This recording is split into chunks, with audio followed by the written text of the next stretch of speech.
Hello बच्चों, जय स्वामीनारायण। तो आज हम बात करने वाले हैं effect of temperature on resistance, यानी टेम्परेचर तो पता होगा रेजिस्टेंस पे क्या इफेक्ट करता है। तो मुझे पहले तो बच्चों रेजिस्टेंस का फॉर्मूला याद करवाओ। रेजिस्टेंस यानी क्या sir? R is equal to rho L upon A। बोलो हाँ या ना सर? ये वाला नहीं, मुझे एक और फॉर्मूला आपको पता होना चाहिए। रेजिस्टेंस का दूसरा फॉर्मूला कुछ ऐसा भी तो था, R is equal to ML upon A N square into tau. बोलो हाँ या ना? ऐसा कुछ हमारे पास फॉर्मूला है। Resistance R is equal to rho L upon A, वह रो की वैल्यू हमने रखी, देखिए MN स्क्वायर टाउ। बोलो हाँ या ना? समझे? ओके। अब सर टेम्परेचर की क्या इफेक्ट होगी? अब देखो इससे हम इसको सॉल्व करेंगे, ठीक है। अब देखिए जो भी चीज रेजिस्टेंस की होगी बच्चों, वही चीज तो रेजिस्टिविटी की भी होगी, ठीक है ना, because are directly proportional to rho. अब देखिए टेम्परेचर बढ़ाते हो तो क्या होता है, देखना बच्चों। अगर सर तू है ना, हाँ बेटा, टेम्परेचर इंक्रीज करो या टेम्परेचर इंक्रीज करोगे तो होगा क्या कि ये कंडक्टर है, इस कंडक्टर के अंदर जैसे ही टेम्परेचर इंक्रीज होगा तो जो फ्री इलेक्ट्रॉन्स जो होते हैं वो कर्नल में से बाहर निकलेंगे, और जितना टेम्परेचर ज्यादा होगा उतनी उसकी कोलिजन की जो स्पीड होगी वो बहुत ज्यादा होगी, यानी ऐसा बहुत ही हाईली स्पीड से कोलिजन होगा। तो आप देखिए कहने का मतलब ये कर्नल गया, ये इलेक्ट्रॉन डुफ डुफ, यानी बहुत ही हाईली स्पीड से कोलिजन होने वाला है। अगर इतनी हाई स्पीड से कोलिजन होगा तो ये इन दोनों के बीच में जो टाइम होता है वो इंक्रीज होगा या डिक्रीज होगा?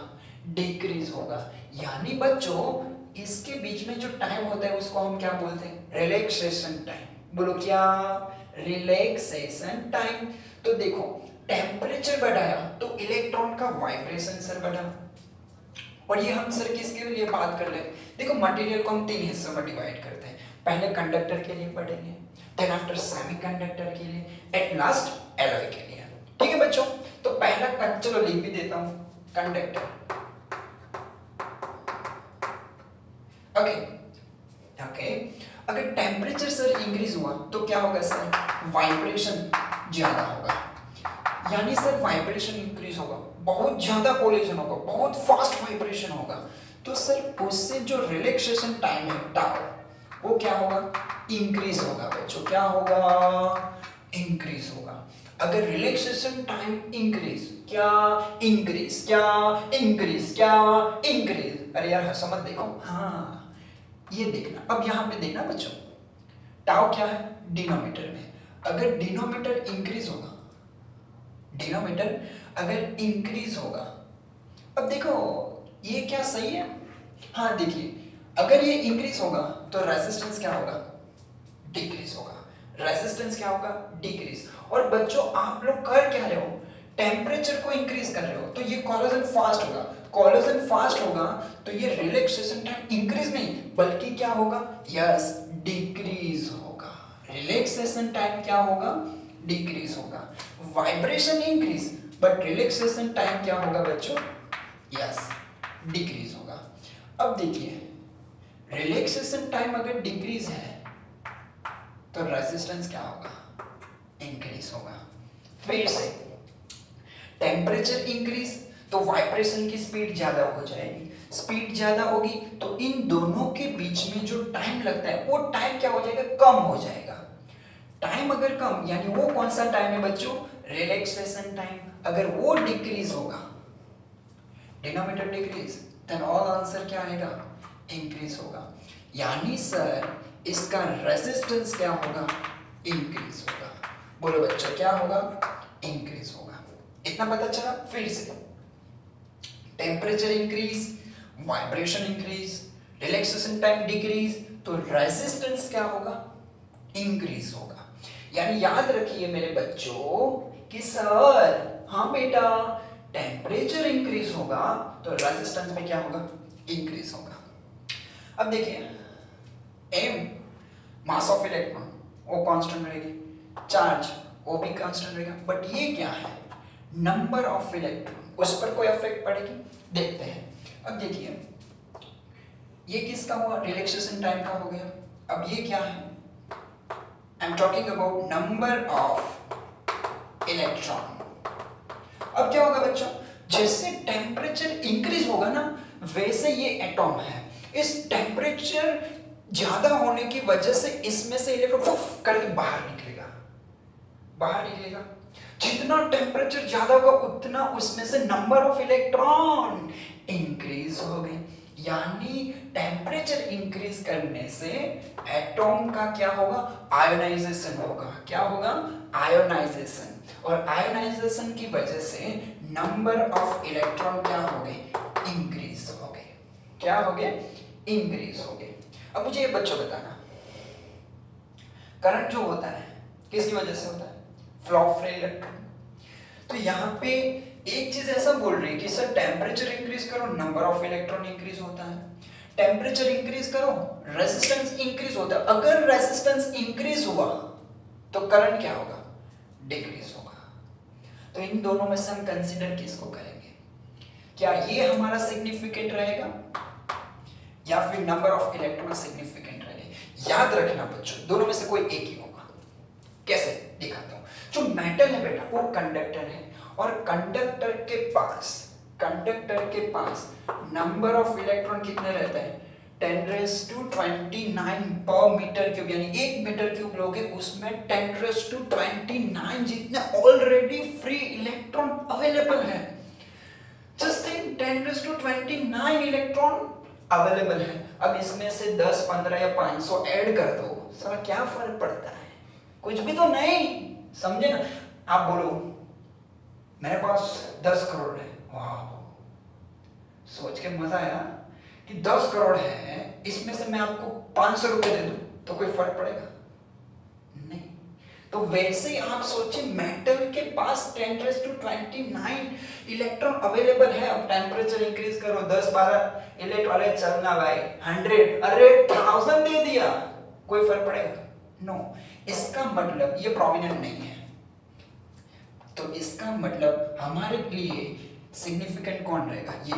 तो प्यारे बच्चों, दुलारे बच्चों, आप एक चीज याद रखना कि टेम्परेचर इंक्रीज करने से हमारा रेजिस्टेंस क्या होता है, इंक्रीज। कौन से किस्से में, कंडक्टर में, ठीक है, इतना याद रखा। अब मुझे ये बताओ बच्चों, अगर रेजिस्टेंस इंक्रीज हुआ तो रेजिस्टिविटी भी क्या होगी, इंक्रीज ही होगी ना, ठीक है। यहां से इतना पता चला। अब टेक्स्ट बुक में ग्राफ है तो मैं हल्का सा ग्राफ ड्रॉ कर दूं यहाँ पे, ओके, टेम्परेचर वर्सेस रेजिस्टेंस का ग्राफ। और ये यूनिट किस में होता है, केल्विन में, है ना, time, sorry temperature kelvin, okay.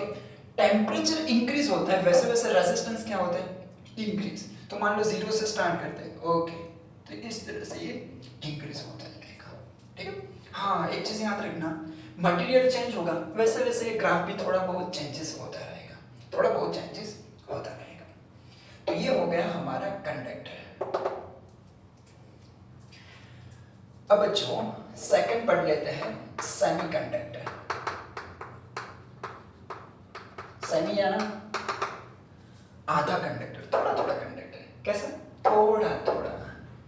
ये बात कैसी है, हमें थोड़ा मतलब है ना वो भाव खाएगा कि थोड़ा और देन आफ्टर उसमें से इलेक्ट्रॉन बहेंगे। अगर इलेक्ट्रॉन बह गए तो इसका मतलब उसमें से करंट, बट उसके लिए वो भाव यार लेता है। वो कैसे लेता है देखते हैं कि चलो सर, अब देखो टॉपिक का नाम क्या है, effect of temperature on resistance. उसमें हमने 3 हिस्से किए मटेरियल के, एक होता है कंडक्टर, दूसरा होता है सेमीकंडक्टर, और तीसरा हमने लिया है एलॉय, ठीक है।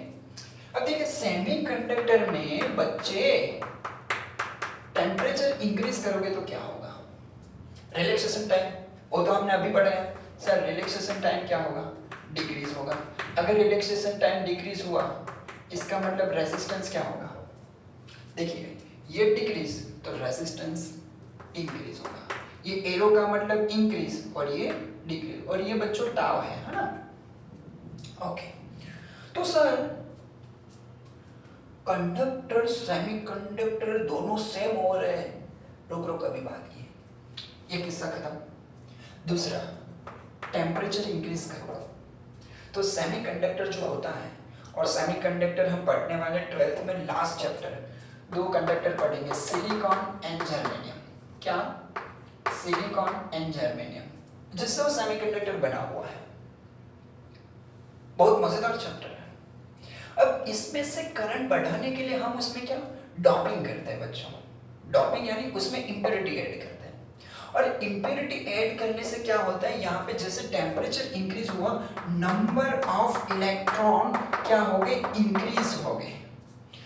Number of electron increase. अब ये वाला फॉर्मूला देखिए, डिनोमिनेटर। अब थोड़ी देर ऐसा कर रहा हूँ बच्चों, प्लीज ध्यान देना।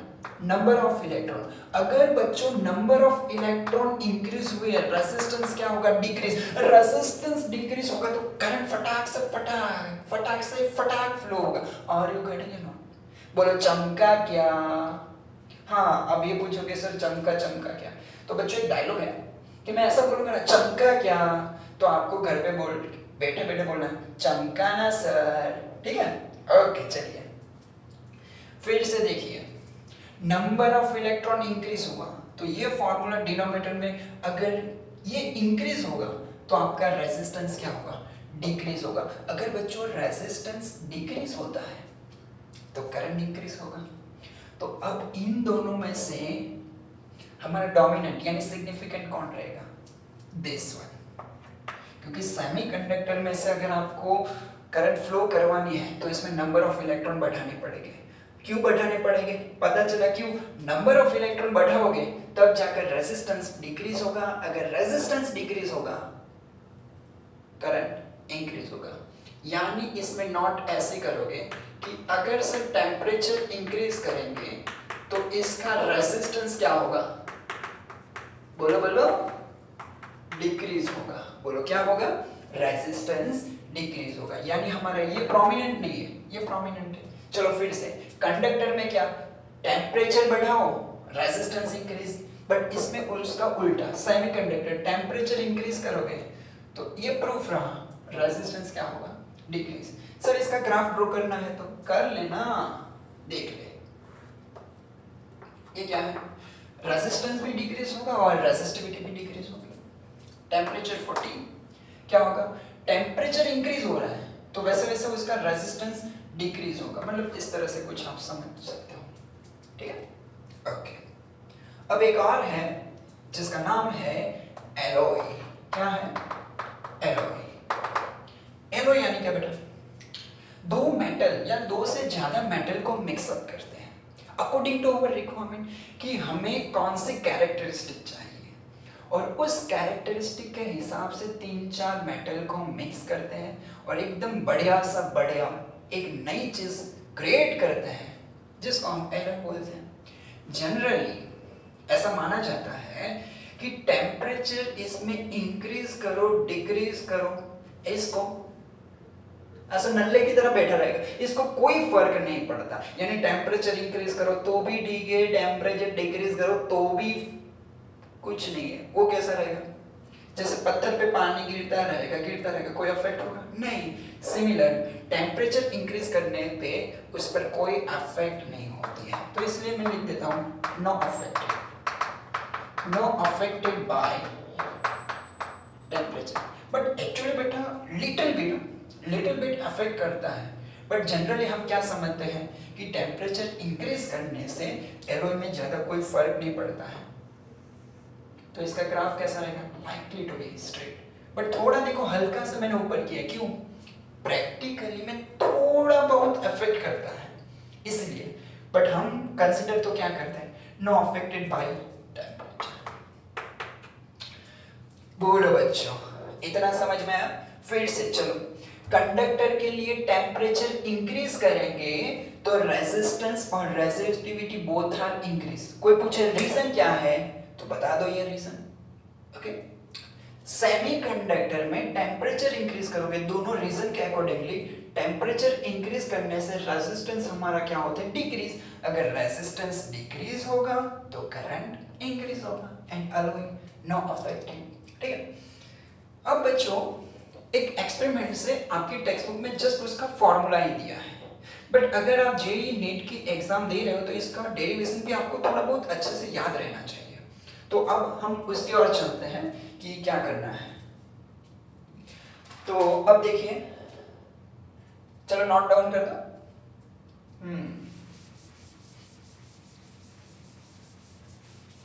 यानी we are talking about coefficient of thermal resistance.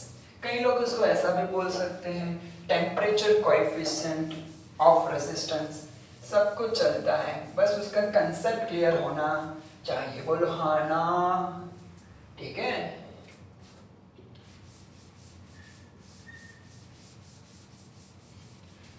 फिर से क्या, coefficient of the thermal resistivity या फिर thermal coefficient of sorry temperature coefficient of thermal resistance. चलो क्या करेंगे, यहाँ पे देखो क्या करेंगे, देख लेंगे और क्या। अब देखो बच्चों, लिखता है temperature coefficient of resistance, temperature coefficient of resistance. अब देखो एक एक्सपेरिमेंट करते हैं हम।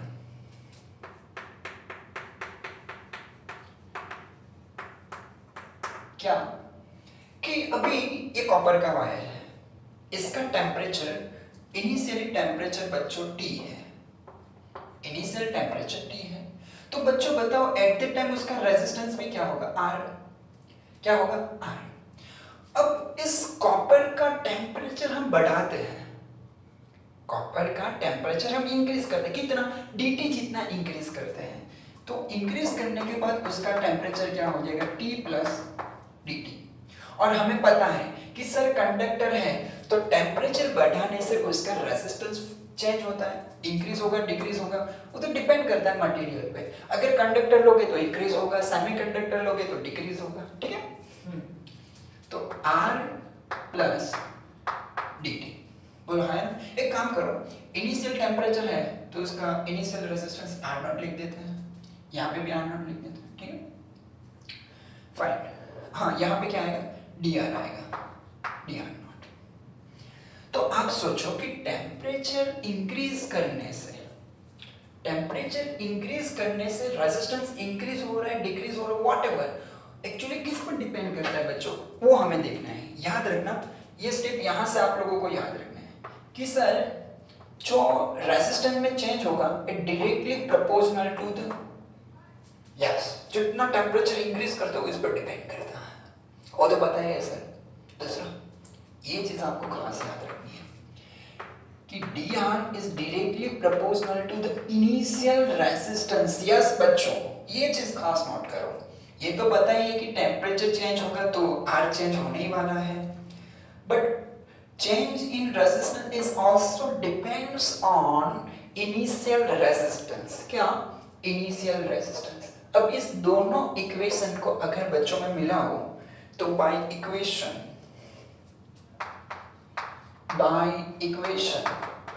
1 and 2 we can write that better कि dr directly proportional to r0 dt। Yes, अब मुझे ये कांस्टेंट निकालना है, तो dr is equal to alpha r0 dt, और ये जो अल्फा है ना उसी को बोला जाएगा टेम्परेचर कोएफिशिएंट ऑफ रेजिस्टेंस, या फिर उसका ऐसा भी बोला जाता है कोएफिशिएंट